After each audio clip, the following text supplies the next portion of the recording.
Good evening. Jono here, back with UGB. UGB who looks tired, hungover, rest. A really I have no emotions left.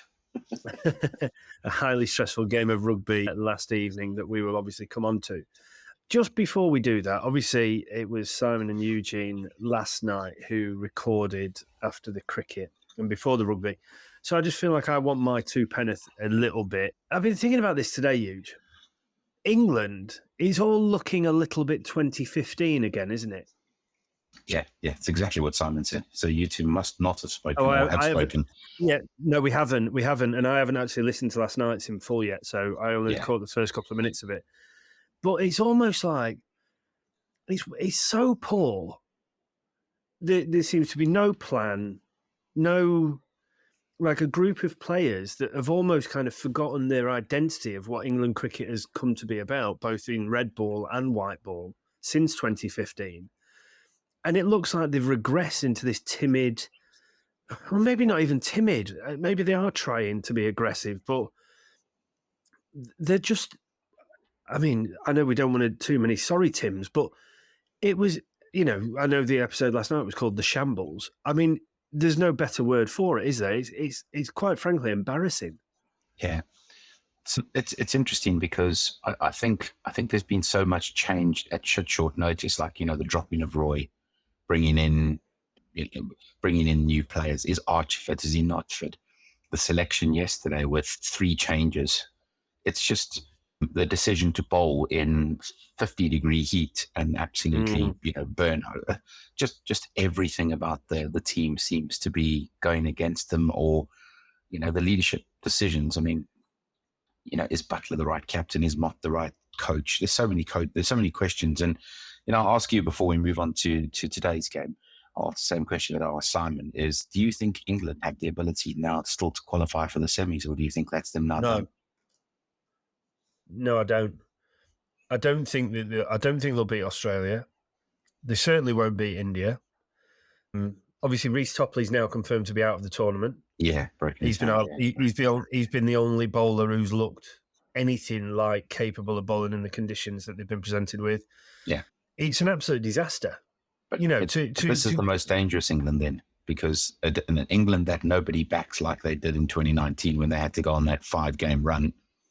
They can do it again, I think, and I hope they do. I don't think with this side they can. Like, I think they rely far too heavily on Bairstow. Bairstow's not got it done so far, really, apart from I think one knock at the start of the tournament. The bit I did hear from last night with you and Robbo, Root probably unlucky. That's a plan.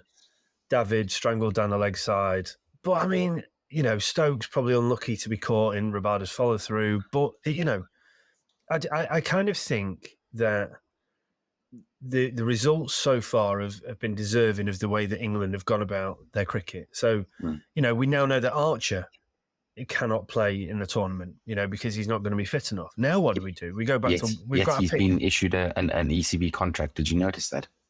Oh, did he? Yeah, he's been issued. As in Hen Ahmed, by the way, he's been issued a full... Yes, no, I noticed that. I've said this about Archer before. I think these contracts he keeps being given are almost a bit of a golden handshake for the fact that they almost fucking ruined his career by overbowling him and bowling him into the ground and into, consistent injuries in 2019. So, it's an omni-shambles. It's a clusterfuck. Sorry, Tim. It's a mess. Does Matthew Mott survive? I don't know. I don't know. They needed a complete rehaul of the way in which they thought they wanted to go about their 50-over cricket after 2015.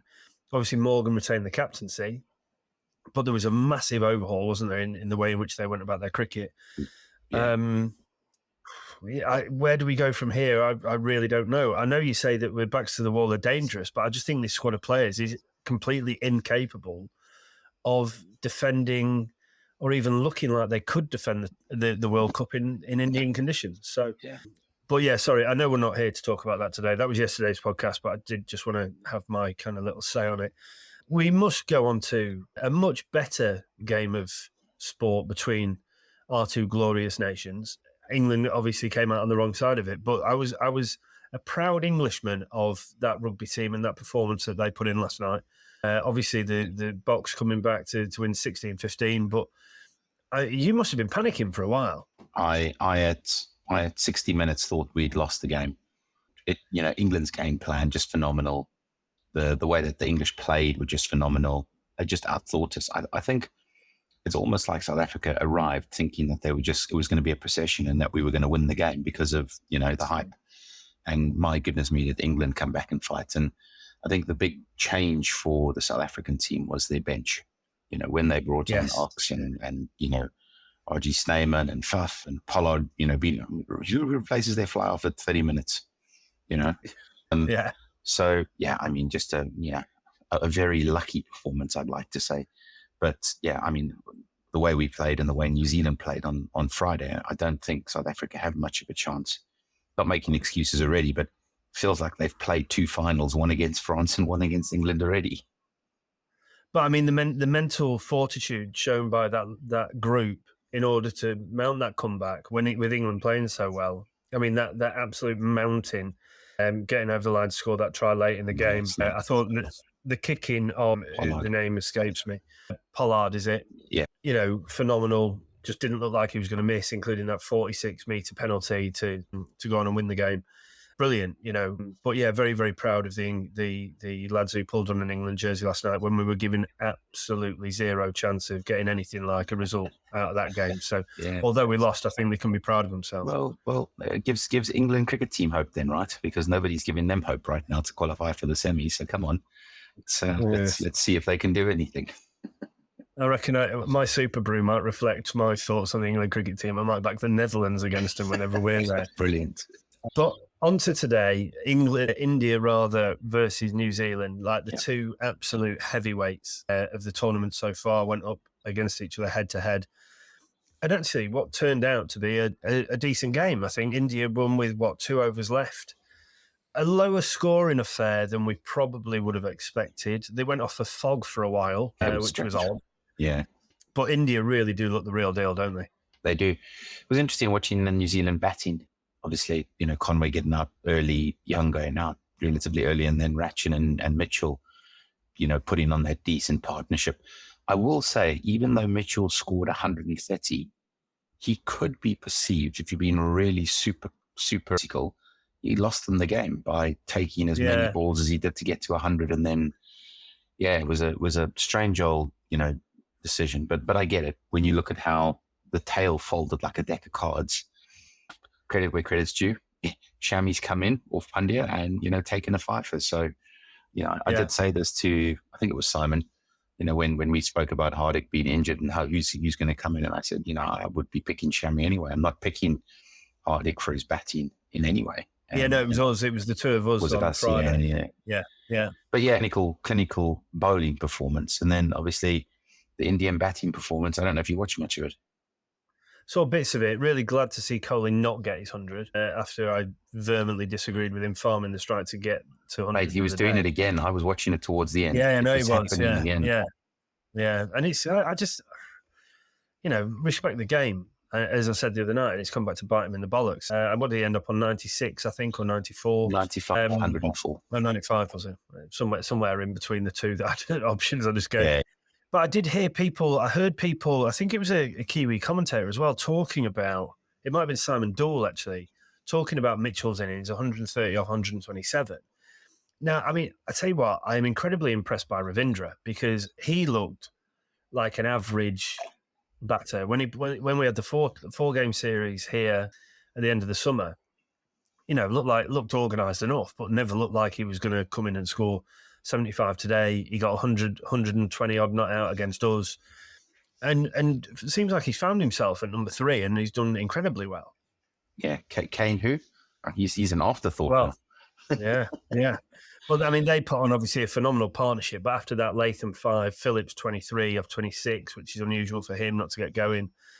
Chapman 6, Santa 1, Henry first baller, Ferguson 1, Bolt not out, 1 ball. But yeah, just a strange innings from Mitchell. Although he got 9 4s and 5 6s. Yeah. That acceleration, they were always going to need more than 273, weren't they? Yeah. It was, I think that they were, it sounds odd, a spinner short, because they did bowl, Mitchell Santner and Ravinder and Phillips bowled for that matter. But it just felt like they were a spinner short. And it does make, when does Sodhi come in? Because I think he would have come in and made quite a big difference today. They took wickets consistently, but with India's batting lineup, Sharma and Gill just looked phenomenal. Kohli, obviously, really good. Iyer, Rahul, and Yadav. You've got then Jadeja coming in at, 7? And he's going to run a ball 40 to win the game. Yeah. So, yeah. I mean, they just look clinical. They've got everything. They've not picked Ashwin yet. Ishan Kishan had a go at the start of the tournament when Gill wasn't fit, I don't think. The depth is that Indian squad is scary. Yeah. Yeah, the IPL's obviously created a good product of people. Yeah, but, it was interesting. I did mention this yesterday. England only faced 20 overs. So maybe they should stick to the 20-over game. Old England. I was talking to a mate of mine who's got big English Sri Lankan lad, who's heavily involved in cricket and Sri Lankan cricket. And he said he was talking to Mahela, Jayawardena, about trying to. So Sam deals with a lot of Sri Lankan professionals, getting them into the franchise leagues and stuff. And he was talking to Mahela about trying to get a couple of Sri Lankans involved in the IPL. And he said, what you don't realise is, for all the guns that you see playing for these IPL franchises, even in terms of locals, he said there's 5 others as good as them who can't even get a game. He said It's the quality and standard of cricket in India, and a lot of this will be down to the IPL, is just mind-bogglingly scary. So, I'm not surprised that their squad is so deep and so plentiful. They've got the biggest franchise tournament in the world. Certainly, it's got to be the biggest earning franchise tournament in the world by an absolute distance. Yeah. But so I think we will see India probably dominate white ball cricket now for a good while. Obviously, England have been double world champions across both white ball formats, but we're certainly not going to repeat that in the 50-over game this time around. But I think it'll be funny you say about Sodhi. I think it'll be interesting to see how, as the tournament progresses, spinners do come more into the tournament. I think the wickets are changing slightly. I know we had this conversation early doors in the tournament. It feels weird that we're on day 17 now. This tournament's going quite quickly, actually. Maybe it's because we're talking every day, but I definitely think the wickets are changing and that the spinners are coming more into it now. I will say that both Henry and I forget the other guy's name off the top of my head, bowl gas. They were just so hot. But phenomenal to watch. But big game tomorrow again. We've got these games just keep on coming. Pakistan, Afghanistan tomorrow. So okay, that'll be interesting. I'm pretty sure Afghanistan are gonna be wanting to get off the bottom of the log by trying to beat Pakistan and get England firmly entrenched at the bottom. Yeah, I don't quite know where my headspace is with the England side at the moment. Topley going, no Archer to replace him. That means Roy. At least Roy. But it's just it's the bowling that frustrates me more than anything. Rashid bowled okay yesterday. Got 2 for, I think, didn't he? Yeah. That's the first time he's really bowled okay in the tournament. It's just pretty depressing to be an English cricket fan watching this World Cup and obviously covering it as closely as we are as a podcast. So, I don't know. I'm holding out zero hope. So I don't know who I'm supporting now. England. Probably. In good and bad, you have to keep supporting. I know, of course. But I think once it is confirmed that they go out, I'll probably turn my attention towards either South Africa or New Zealand. Yeah, South Africa or New Zealand. I think. I've been to South Africa more than I've been to New Zealand, having never been to New Zealand.